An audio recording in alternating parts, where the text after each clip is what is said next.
ready? Nope. Anthony's never ready. Hey everyone, Brendan Snyder here. How are you? Thanks so much for joining us. We are at Sound Exchange for another Sound Exchange session. We're just laughing about the previous conversation, which is not suitable for YouTube consumption. Define not suitable. Right.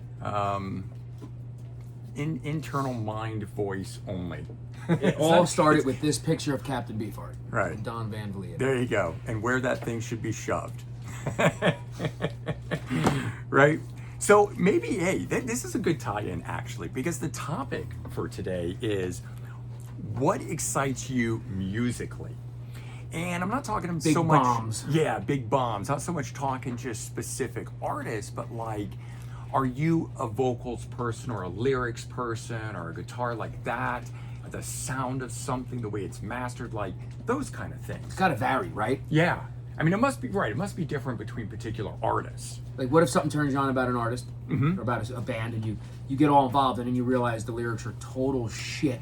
Then I can't listen to it anymore. Yes. Or vice versa. Right. The not- lyrics get me, and then for one song, and then the rest of the album just Plummets. Yeah. Yeah. I've had that happen. I've had it where the guitar starts, the music's going, it's phenomenal, and then the vocal comes in, and it's just like I can't do it. I can't All get this into new it. dark wave post-punk shit, probably right before COVID, so like 18, 19, I went to go see the Black Queen, Okay. and I was listening to Black Queen, and the algorithm took over, and I went down a rabbit hole, and I probably bought 100 to 200 different artists' albums because it was all that dark wave, Right. post-punk type stuff. Fit your mood at the time. It still does. Okay. I won't get rid of it. But now, something like that, that's purely based on sound. Okay. I don't even pay attention to what they're singing. Because it's the same. It's like an instrument. It's at that 50. point. The song is the instrument. It's Yeah. 50 bands per se. They all sound exactly alike, minor nuances, and that's all I want to hear is that fucking sound, That particular- non-stop. I don't care what you're saying. Yeah. So Okay. it's So for that type of artist genre, right? You like that sound. It's the that whole sound catches me, Right. for whatever reason, and just Now, before we started filming, and we've had this discussion before, sometimes it's the voice. It's just the voice, right? That hit with, was it Dua Lipa? Who was the... Dua Lipa. When I Right. saw her do I was going to sleep with that Elton John thing. And you heard that... I heard this voice, and it shot me up, and I said, "My goodness, Yeah. that is a sound on its own." Right? And that's why I'm a fan of Dua Lipa. No other reason. It has nothing to do with How pretty anything she but is. her music. Right. Yeah. Yeah. And I get that. I'm definitely a fan of the vocals and the guitar of a band. More so, I think, the guitar sound of a band. Guitar than- sound has a lot to do like with like this. the vocals to me are always an instrument. I'm not a lyrics person at all. So lyrics can be cheesy for me, but sometimes they're so cheesy I can't do it. You think there's a lyric that's too cheesy? Yeah, I know, right? I need That's you saying to bring this to me. That- Hey, buddy, what's up? All right. Because I don't believe it. Right. It's I like don't fucking that's believe saying it. a lot from me because I come from the glam metal world where a lot of it is very cheesy. What was I was really enjoying the new Dizzy Reed, but you saw some of the lyrics or read some What's up, of the homie? lyrics, Going on, boss? and it didn't particularly work for you. Yeah, I mean, Right. musically it's good. Production-wise, it's good. Mm-hmm. And then, I mean, just, I gotta fuck genre things. But in that thing, I Right. told you I had that Tokyo Motor Fist kick lately. Yes, right. It's not because Steve's a friend of mine, but I really love the songwriting on the Right. Tokyo Motor Fist records. There's definitely an aspect of cheese in it, Mm-hmm. but not like you would think. I think that shit It- grabs me. Yeah, and what was the song that you really liked? Youngblood is Youngblood, awesome, yeah, man. I agree. The Great way to open a record. And it's big and powerful and over the top, and I Yeah, would say and- I love that kind of music too. And it's lyrically, it's empowering because Mm-hmm. I don't see the cheese in it, Right. but I get how other people might. But the empowerment part of it, right? And I would agree that, like, put aside what the lyrics actually are, songs that are about empowerment and that are uplifting and stuff like that. Like, I get into stuff like Yeah, that. and not obviously. Not right. It can't be the cheesy pump your fist. I wrote this song for that thing. It's Nothing on that record was Right. really written. Well, maybe 2 songs were written for that, but I get it. Steve's hitting every Well, he's corner, man. checking the boxes and dotting the I's and Yeah, crossing the T's but- for a typical market. But But so there's a record Mm-hmm. that I love based on songwriting, the vocals, the guitar sound, the drums, everything about it. Soloing was good. Like, it's just good. Right. No, it all fit together perfectly. I Yeah. really like. Has they done 2 albums or 3 albums? 2. Yeah, both albums are really good from them. If you don't know, Steve Brown, Trickster, is in there, and is that with Ted Poley singing? Yep, Ted Poley singing. Ted Poley from Danger Danger. So if you don't know that band, definitely go check out Tokyo Motor Fist. But there, I mean, that's a. So we were talking also before we began, Right. Christina Murray. So this is a country Right. artist, and Algorithm. She came up. You know, I was probably listening to Morgan Wade or something. Right. And all of a sudden, the sound of just that instantly, Musically or vocally? musically. Okay. Instantly, it caught me. I'm starting to stutter because I'm so excited about it. So, and I was hooked, and I said, I have to find out what this is going to be. And as everything came in, it just got better and better. And then she started singing, and it was, holy shit, it's like a Jenny Lewis voice. It's one of those things that isn't human. And I was hooked. The album's called Little Blue, and I immediately found it, bought it. I found all of her shit and bought all of it. And she only has 3 records. Okay. And I mean, I'm transfixed from the initial sound, Right. and it's authentic. Yeah. It's not fucking cookie cutter fake ass country. It's real honky tonk, and you can hear it and feel it in every note. And then She's not again, doing it because it's a popular thing. Like we have a lot of This rap is- artists this- right now you going can- and trying to yes. do country, right? But that's You can because feel it's this comes out of her. This is her blood. yeah, And then right. lyrically, fuck man. And Morgan Wade's like that. Morgan Wade's like that. Yeah, that's one of the things I like about her. I'm not particularly into even the music or the style or the whatnot, but I'm into the fact that it's authentic. Yeah. And I would even say And Morgan Wade has that Yeah. has a real rock and roll right, and for lack of anything better, alternative vibe to her music, right, right? right, because she's being who she is. And that's every bit of that is freaking authentic. I agree. Like Christina Murray's the same way, but Christina, she's straight honky tonk. Yeah. But I think she's writing lyrics that have dictated massive parts of my life. So it shows, you know, men and women have more in common than most people think. Oh, 'Cause I absolutely. can, you know, Absolutely, holy shit. and certainly across the board with music. I mean, you know, you can have it, whether it's male or female, but if it's authentic, if it's real, you know, an artist we talk about often that comes up on these music show, you know, the Sound Exchange session shows is Taylor Swift. Now, I'm not a fan of hers. I don't listen to her, but I hugely respect her. Mainly because of how integrated her stuff is. When she does something, you know, and she writes lyrics and the music, her performances, but she integrates different things in to the art, to the promotion, to the whatever. And I enjoy artists that are that involved in the whole of what they do. So not somebody that is being produced, directed, that is being put out there, but somebody who actually controls their whole image, sound, writing, everything. Yeah. I like artists like that. Never gotten into the artist that has very other people punk rock. writing for them. Yeah, it's very punk rock. She Doing writes it- with people, but very- she doesn't have people write for her. Right. It's not Britney Spears. Right? I mean, huge pop She's not icon. Beyonce. Does Beyonce have people write for She's her? got like 10 writers a song. Okay. So yeah, like I don't like that. I mean, it may sound great. I'm not knocking the music or anything. Not knocking at all. But when I look at that, I go, well, you're popular because you've got the best writers out there, and you got them from all different areas. And Which there's They a wrote song two- on the Christina Murray record, Yeah? where it alludes to that, and you're like, Yeah. "Wow, man, you should do good." And so there's no phrasing, phrased beautifully without coming Yeah. out and saying it. But yeah, you pay, you're paying the big bucks right, to have somebody write your hit yeah. or Is it- try to write your hit. instead of, I mean, like at least with like an artist like Meatloaf, who had Jim Steinman. It was a partnership. And one guy, and Bernie Taupin with And Elton Elton John, John. That who was has their thing. one guy who writes everything. Then it's not 10 different writers who only have to write one hit.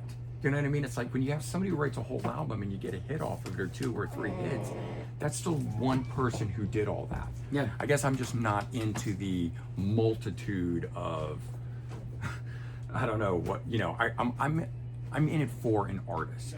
Yeah. I'm a fan of the artist, and I want the artist to write and, you know, and if they want to produce or whatever, but it's like be in control. Yeah. That gets me off. That gets me excited. Because that lends to the authenticity. Well, right. If I'm a fan of that artist, then I want more from that artist. I'm not a fan of the producer, fan of the songwriter. right? If I am, and then I should follow around the songwriters who write for Beyonce. Right? You know, it's like, Yeah. so I guess how we fall in love with it, it's different every time. it is. And sometimes what can ruin it for something Yeah. can't ruin it for another. That's true. I mean, I think we've all been into artists where we've loved them for a particular reason, and then something comes along and ruins it, and it's just over. Doesn't mean it kills it for every artist that's that way, just for that particular one. Maybe a particular way they sung something or a lyric or something. I'm trying to think of what artist I've had that did that. Maybe you just outgrew it. Yeah, that's possible too. This is not where I am right now. I outgrew Rancid. I loved that band back in the 90s. And I grew into Rancid. That's funny. You did? I didn't Okay. like them in the 90s. I thought they Yeah? were fake, cheap ass punk rock. I'm like, this ain't real. Fuck you guys. Now, Yeah. Do you feel now they're more authentic, or at the time that they were more authentic? I think they're. Because I think they were. I don't think they've ever lost their authenticity. Okay. I'm just not as much of a fan of their last 3 records. If Right. I wanted to Dropkick Murphys record, I would just buy a Dropkick Murphys right, record. as opposed to a Rancid. As Right. I want a Yeah. fucking Rancid record. Right. It is interesting though. On that note, Life how Won't Wait. Oh my God, what how, a record. how even a punk band like Rancid has like morphed into an adult rock kind of sound, because we have Bon Jovi who's done it. We've had lots of artists that were like Def Leppard, right? The This big is- rock artists in the 80s. So sounding like the last 15 Dropkick Murphys records is morphing into the adult punk rock. the adult punk rock, And yes. But Rancid shouldn't do that. I They know, should- I know. And even so there's a band that I love. But the fact that they changed their sound, to me, that's not authentic. I'm hearing it and I'm going, well, that's what's popular today. After Let the Dominoes Fall. Yeah. And it's so hard to say things That- like this and admit to- that, but Let the Dominoes Fall is a perfect record to that me. was There's great. nothing bad on it. And then Honor Is All We Know is good. Yeah. But then the last 3 after that, it just kind of like there was just such a hard dip in the, in the songwriting, the direction. What's up, buddy? What's up, man? How you doing? It just felt. I don't know. It's not that it feels authentic to me. I don't. Does? I don't Okay. deny the I thought authenticity. it felt just forced. But Okay. then I'm is looking, authentic and forced 2 different things. Can they exist in the same spot? Yes. You can be authentic and it be your style, but at the same time, it's not your sound. Because it's that's Yeah. that's a conundrum. It is. It is a conundrum. It's still Rancid. I still feel that it's in their wheelhouse, but it's not the wheelhouse I want. Maybe it's just not where they are right now. Yeah. Let them go through this. I'm still going to support them. I'm going to Yeah. go see them live. I'm going to Yeah. buy the records. It's a phase. You'll grow out of it. You'll grow out. We're of it. never going to grow out of it. Right, exactly. Oh man. So what do you think? I mean, it's different for all artists. We were listening to a bunch of late '60s rock style stuff, Sonics and things like that have a much more raw production. I love it. To it. But there's other artists. Line up in a room, drop a mic, and go. Yeah, right. But you can love that, and then yet there's other albums and things that we listen to Did that the same have- shit. It sucks. Right. Or have really high levels of production and pristine recordings, and that's great too. I think I look at music like you would look at falling in love with somebody. Mm-hmm. Every girl's different. Everybody's different, so what attracts somebody to me does not attract them to you. Mm-hmm.